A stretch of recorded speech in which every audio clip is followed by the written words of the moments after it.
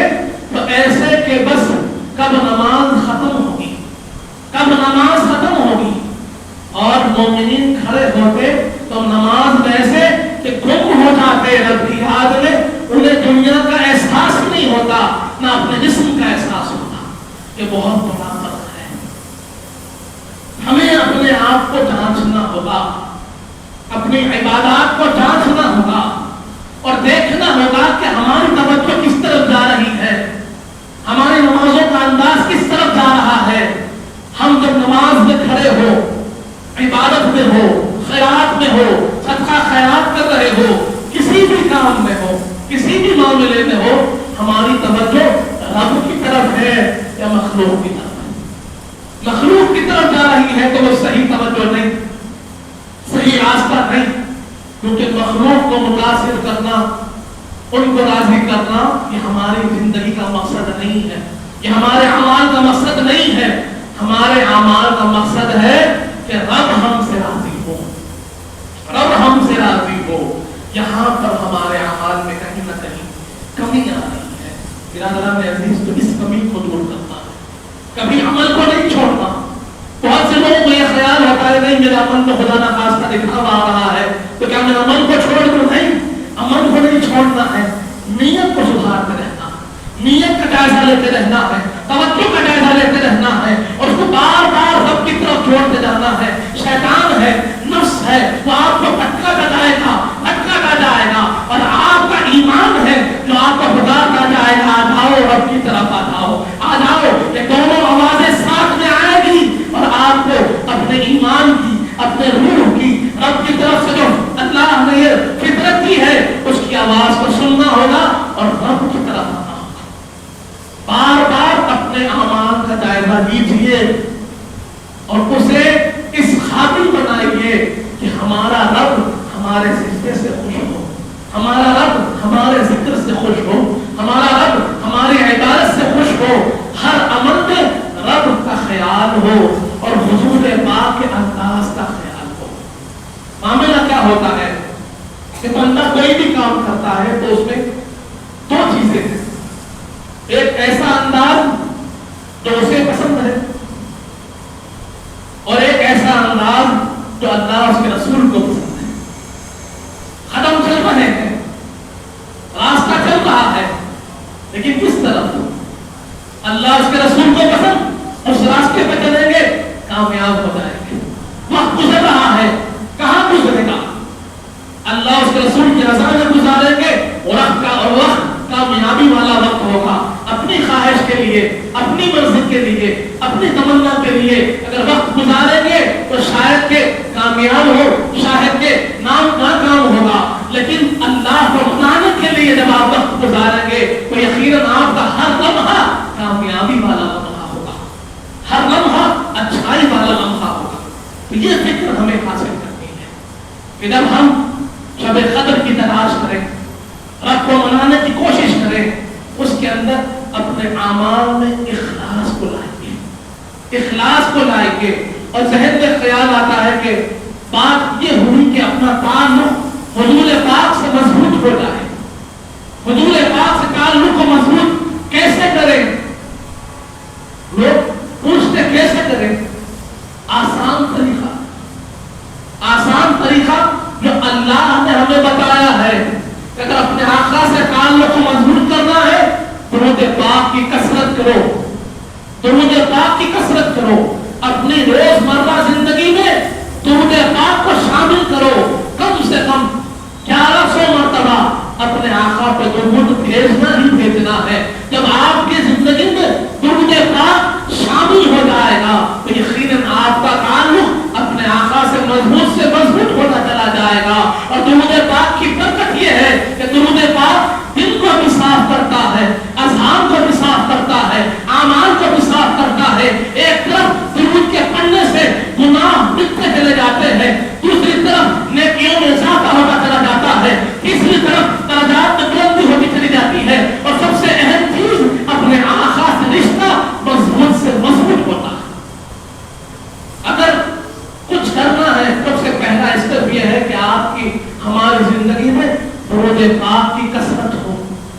وہ حدیث پاک ہمارے سامنے ہے کہ صحابی رسول حضور پاک کی بارگاہ میں حاضر ہوئے، حاضر ہو کر عرض کیا یا رسول اللہ میں رات اللہ کی عبادت میں گزارتا ہوں اور ان عبادات کے اندر ایک حصہ میں نے درود پاک کے لیے بھی رکھا۔ حضور پاک نے کہا کہ اس درود پاک کے حصے کو بڑھاؤ، جو تم عبادتیں کر رہے ہو نفل عبادات، اس میں درود پاک کے حصے کو بڑھاؤ۔ کچھ دن بعد وہ حاضر ہوئے، حاضر ہو گیا، اس کے یا رسول اللہ اب میں 1/4 وقت درود پاک کے لیے دے رہا ہوں اور باقی وقت میں دوسری عبادتیں کرتا ہوں۔ حضور پاک نے کہا کہ درود پاک کے حصے کو بڑھاؤ۔ کچھ دن بعد وہ پھر حاضر ہوئے، حضور پاک نے پوچھا تو انہوں نے عرض کیا یا رسول اللہ اب آدھا کر دیا، اب میری عبادت کا آدھا وقت میں درود پاک پڑھتا ہوں اور آدھا وقت دوسری عبادتیں کرتا ہوں۔ حضور پاک نے کہا کہ درود پاک کے حصے کو بڑھاؤ۔ اب جب وہ پھر ایک مرتبہ حاضر ہوئے تو کہا کہ اب 1/4 حصہ میں عبادت کرتا ہوں اور 3 حصے میں صرف درود پاک پڑھتا ہوں۔ حضور پاک کے چہرے پر تبسم آیا اور فرمایا کہ درود پاک کے حصے کو بڑھاؤ۔ برادران عزیز، اب جب وہ واپس آئے تو انہوں نے عرض کیا یا رسول اللہ اب رات بھر صرف آپ پر درود پڑھتا ہوں، صرف درود پڑھتا ہوں، کوئی اور عبادت نہیں، اب درود پڑھتا ہوں، درود پڑھتا ہوں۔ حضور پاک نے کہا کہ اللہ تمہارے ہر اس خواہش کو پورا کرے گا، ہر اس دعا کو پورا کرے گا جو تم مانگتے ہو، اور رب تمہیں وہ بھی عطا کرے گا جو تم نہیں مانگتے ہو۔ یہ درود پاک کی برکت ہے۔ تو برادران عزیز، ہماری زندگی میں درود پاک کا ایک بڑا حصہ ہونا چاہیے۔ اسی لیے ہمارے بزرگوں نے بتایا کم سے کم 1100 مرتبہ ہم درود پاک پڑھیں۔ اس کا آسان طریقہ ہے کہ ہر نماز کے ساتھ 200 مرتبہ جوڑیں تو 5 نمازوں کے 1000 ہو جائیں گے۔ اب 1000 یا آپ فجر کے بعد اضافہ کر لیجیے 100، فجر کے بعد اضافہ کر لیجیے یا عشاء کے بعد اضافہ کر لیجیے، جیسے آپ کو مناسب لگتا ہے اضافہ کر لیجیے، تو 1100 کا عدد بڑی آسانی سے مکمل ہو جائے گا۔ تو برادران عزیز، آج کی رات بڑی اہمیتوں والی رات ہے۔ میں زیادہ وقت نہیں لیتا کیونکہ عبادت کرنی ہے، اجتماعی عبادت ہوئی ہے، اب ہم انفرادی عبادت کریں گے۔ اجتماعی دعا ہوئی ہے، انفرادی دعا کریں، ذکر کریں، رب کو منائیں۔ یہ گھڑیاں بڑی قیمتی ہیں، لیکن اس کے اندر سب سے اہم چیز جو ہے کہ ہم کبھی ہمارا اعتماد جو ہو، ہمارا بھروسہ جو ہو، وہ اپنے رب پر اور حضور پاک کی نسبت و محبت پر ہو۔ ہمارے اعمال انہی کی وجہ سے قبول ہوتے ہیں۔ اعمال تب تک قبول نہیں ہوتے جب تک کہ تعلق باللہ اور تعلق بالرسول مضبوط نہ ہو۔ تو بھروسہ اس پر کیا جائے، کیونکہ وہ صحیح بخاری کی حدیث ہمارے سامنے ہے کہ جب ایک آرامی صحابی حضور کی بارگاہ میں حاضر ہوئے اور آقا عرض کیا متی الساعۃ یا رسول اللہ، قیامت کب ہے، قیامت کب ہے؟ ان کے پوچھنے پر حضور پاک نے پوچھا کہ بتاؤ تم نے تیاری کیا کی ہے، قیامت کی تیاری کیا ہے؟ انہوں نے کہا کہ بہت کثرت سے نمازیں تو نہیں پڑھی، بہت کثرت سے روزے تو نہیں رکھے، لیکن بات اتنی ہے کہ میں اللہ اور اس کے رسول سے بڑی محبت کرتا ہوں۔ حضور پاک نے ارشاد فرمایا انت مع من احببت، کہ تم جس سے محبت کرتے ہو قیامت تو انہی کے ساتھ رہو گے۔ تو یہاں پر بھروسہ اللہ پر اور حضور پاک کی محبت پر ہو۔ ہمارے اعمال مقبول ہوں گے بھی تو اسی وجہ سے ہوں گے کہ ہمارا تعلق رب سے مضبوط ہے، ہمارے اعمال کا دار و مدار رب کی رضا پر ہے، رب کی رضا چاہتے ہوئے ہم عمل کر رہے ہیں، اس کے اندر اخلاص ہے، اور ہمارا عمل حضور پاک کے عمل کی نقل ہے۔ حضور پاک نے جیسے بتایا ہے ویسے عمل کر رہے ہیں۔ بھروسہ رب کے فضل پر ہے، رب کے کرم پر ہے، حضور پاک کی نسبت و محبت پر ہے، تو ہمارے اعمال کامیاب ہیں۔ شب قدر بڑی قدر والی رات ہے، اس میں بہت علمی نقطوں کو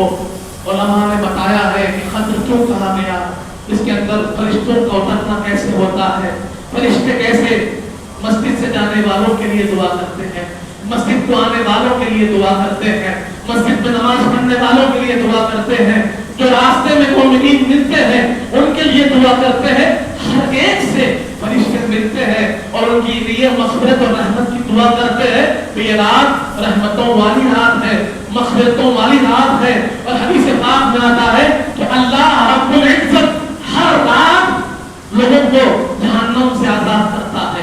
رمضان کی ہر رات لوگوں کو جہنم سے آزاد کرتا ہے، جہنم سے چھٹکارا دیتا ہے، اور رمضان بھر جتنوں کو آزاد کیا، شب قدر تنہا اتنوں کو آزاد کرتا ہے۔ تو یہ مغفرت والی رات ہے۔ رب کو منائیے، اپنے آپ کو رب کے سامنے پیش کیجیے اور اپنے اعمال میں اخلاص کو پیدا کیجیے، ریاکاری دکھاوے سے اعمال کو صاف کیجیے، کیونکہ یہ ایسی چیز ہے جو عمل کی حقیقت اور عمل کی کیفیت کو کھا جاتی ہے۔ تو یہی معروضے کے ساتھ میں آپ سب سے پھر ایک مرتبہ دعاؤں کی گزارش کروں گا، اپنے لیے بھی دعا کیجیے، اپنے بھائیوں کے لیے بھی دعا کیجیے، اور جو لوگ تکلیف میں ہیں، زحمت میں ہیں، غم زدہ ہے، ظلم کا شکار ہے، ان کے لیے بھی دعا کیجیے۔ اب میں سیدھی سے دعا کی خواہش کروں گا، اس کے بعد پھر ہم اختتام کی طرف جائیں گے۔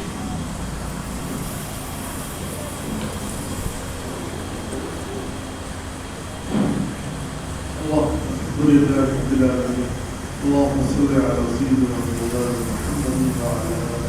محمد. اللهم لك السلام ومنك السلام وبارك عليك يا ذا الجلال والإكرام، يا ذا الجلال والإكرام، يا ذا الجلال والإكرام. ربنا آتنا في الدنيا حسنة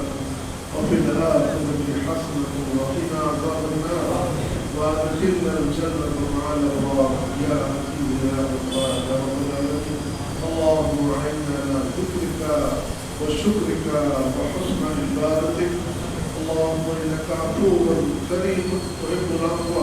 فاعف عنا يا كريم، فاعف عنا يا كريم. اللهم أجرنا من النار، اللهم أجرنا من النار، اللهم أجرنا من النار يا مجيب يا مجيب يا مجيب. وصلى الله تعالى على خير خلق سيدنا محمد وآله وصحبه أجمعين. ربنا تقبل منا الفاتحة.